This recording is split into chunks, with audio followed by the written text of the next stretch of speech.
اعوذ باللہ من الشیطان الرجیم بسم اللہ الرحمن الرحیم لا الہ الا اللہ محمد الرسول اللہ صلی اللہ علیہ وآلہ واصحابہ وبارک وسلم اللہم صلی علی سیدنا محمد النبی الأمی وعلى آلہ واصحابہ وبارک وسلم اللہم صلی علی سیدنا محمد وآلہ وعترتہ بعدد کل معلوم لک استغفر اللہ الذی لا الہ الا هو الحی القیوم واتوب الیہ یا حی یا قیوم السلام علیکہ یا خاتم النبیین صلوات اللہ علیکہ یا خاتم النبیین۔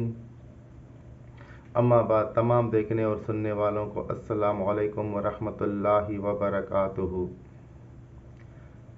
ہم حضرت علامہ جلال الدین سیوطی کی کتاب قرآن پاک میں غیر عربی الفاظ سے مطالعہ کر رہے ہیں، اور اس حساب سے ہم نے کل کچھ الفاظ کا احاطہ کیا تھا جو حبشی الفاظ تھے، اور آج ہم سلسلہ وہیں سے جوڑتے ہیں جہاں پہ کل چھوڑا تھا، اور اللہ تعالی ہمیں توفیق دے کہ ہم قرآن پاک سیکھیں اور دوسروں کو سکھائیں۔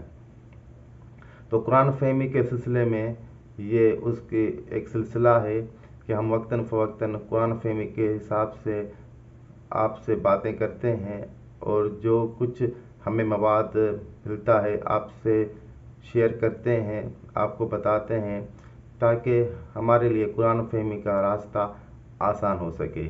تو ہم بسم اللہ کرتے ہیں۔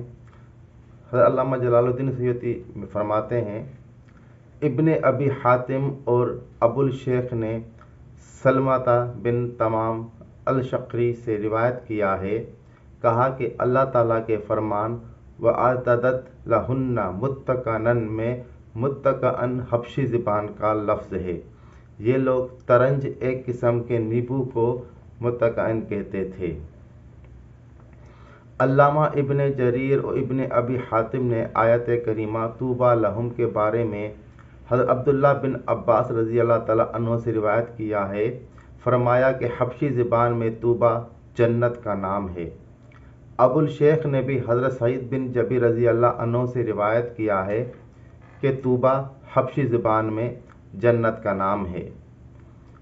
ابن مردویہ نے آیت کریمہ تتخذون منہ سکرا کے بارے میں حضرت عبداللہ بن عباس رضی اللہ عنہ سے روایت کیا ہے کہ سکر حبشی زبان میں سرکے کو کہتے ہیں۔ حاکم نے مستدرک میں حضرت عبداللہ بن عباس رضی اللہ عنہ سے تصحیح کے ساتھ روایت کیا ہے، فرماتے ہیں کہ اللہ تعالیٰ کے فرمان طٰہٰ کا معنی حبشی زبان میں یا محمد صلی اللہ علیہ وسلم ہے۔ وقی ابن ابی شیبہ اور ابن ابی حاتم نے حضرت اکرمہ سے روایت کیا ہے، فرمایا کہ طٰہٰ کا مطلب حبشی زبان میں اے آدمی ہے۔ ابن ابی حاتم نے حضرت اکرمہ رضی رحمۃ اللہ سے روایت کیا ہے، فرماتے ہیں کہ اللہ تعالیٰ کے قول و حرم کا مطلب حبشی زبان میں لازم و ضروری ہونا ہے۔ عبد بن حمید نے عبداللہ بن عباس رضی اللہ عنہ سے نقل کیا ہے، فرماتے ہیں کہ ارشاد خداوندی کا مشکواتی میں مشکات حبشی زبان میں روشندان کو کہتے ہیں۔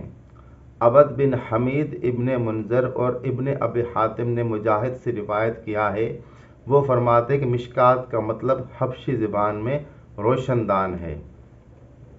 وقی اور ابن ابی شیبان نے حضرت سعید بن ایاز رحمۃ اللہ علیہ سے اور انہوں نے سمالی سے روایت کیا ہے، فرماتے ہیں کہ مشکات حبشی زبان میں روشندان ہے۔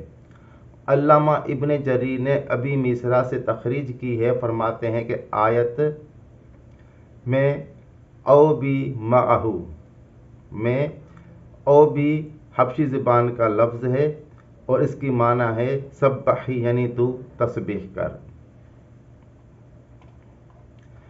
ابن ابی حاتم نے ارشاد ربانی سیل العرمی کے بارے میں مجاہد کا قول نقل کیا ہے کہ اریمی حبشی زبان کا لفظ ہے اور اس کی معنی سد یا باندھ ہے جہاں پانی جمع ہو کر بہتا ہے۔ علامہ ابن جریر اور ابن ابی حاتم نے سدی سے روایت کیا ہے، فرماتے ہیں کہ اللہ تعالیٰ کا فرمان تَأْكُلُوا مِن سَأَتَهْ میں من سَأَتَ حبشی لفظ ہے جس کی معنی ہے عصا۔ علامہ ابن جریر اور ابن مردویہ نے حضرت عبداللہ بن عباس سے حدیث تخریج کی ہے اور وہ فرماتے ہیں کہ اللہ تعالیٰ کے قول یاسین کا مطلب حبشی زبان میں ہے اے انسان ہے۔ ابن ابی حاتم نے حضرت سعید بن جبیر سے روایت کیا ہے، انہوں نے فرمایا کہ حبشی زبان میں یاسین کا مطلب ہے اے شخص۔ ابن ابی حاتم نے حضرت عمرو بن شرحبیل رحمۃ اللہ علیہ سے روایت کیا ہے، وہ فرماتے ہیں کہ اللہ تعالیٰ کے قول انہو اواب میں اواب حبشہ زبان کی لفظ ہے جس کی معنی ہے تسبیح کرنے والا۔ وقی ابن ابی شیبہ اور علامہ ابن جریر نے حضرت ابو موسیٰ اشعری سے آیت کریمہ یؤتیکم کفلین کے بارے میں روایت کیا ہے کہ کفلین کی معنی حبشی زبان میں دگنا ضعفین ہے۔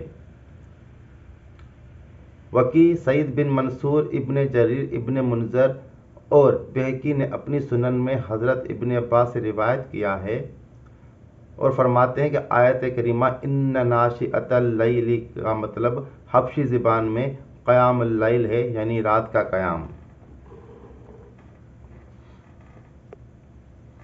ابن ابی شیبہ، ابن ابی حاتم اور حاکم نے تصحیح کے ساتھ حضرت عبداللہ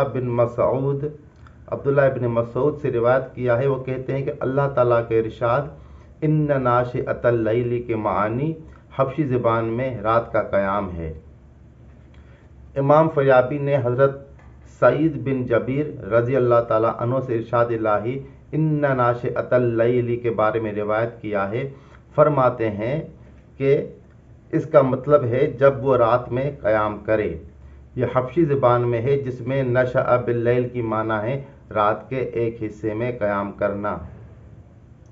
علامہ ابن جریر نے حضرت عبداللہ بن عباس سے اللہ تعالیٰ کے ارشاد السماء منفطر بہ کے سلسلے میں روایت کیا ہے، فرماتے ہیں کہ اس کی معنی حبشی زبان میں مملو یا بھرا ہونا ہے۔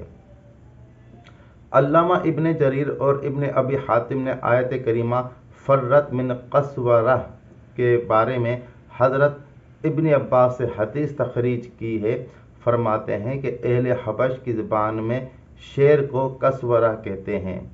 طسطی نے روایت کیا ہے کہ نافع بن ازرق نے حضرت ابن عباس سے آیت کریمہ انہو ظن ان لن یحور کے بارے میں پوچھا تو آپ نے فرمایا لن یحور کا مطلب لن یرجعو، یعنی اس نے گمان کیا کہ وہ نہیں لوٹے گا۔ ابن ابی حاتم نے داؤد بن ابی ہند سے اس آیت انہو ظن ان لن یحور کے سلسلے میں حدیث نقل کی ہے، فرماتے ہیں کہ یحور کا مطلب حبشی زبان میں یرجعو ہے۔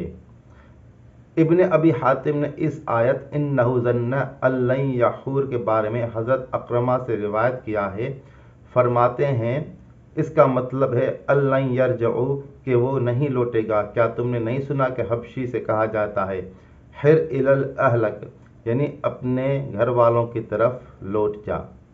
علامہ ابن جریر اور ابن ابی حاتم نے آیت وطور سینین کے بارے میں حضرت اکرمہ سے روایت کیا ہے، فرماتے ہیں حبشی زبان میں سنین کا مطلب ہے خوبصورت۔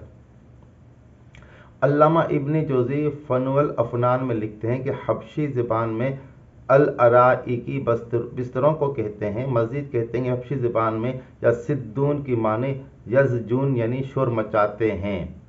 شیزلہ کی کتاب البرہان، واسطی کی الارشاد اور ابو قاسم کی تصنیف لغات القرآن میں ہے کہ آیت کوکب دریٌ میں دریٌ حبشی لفظ ہے جس کا معنی چمکدار ہے۔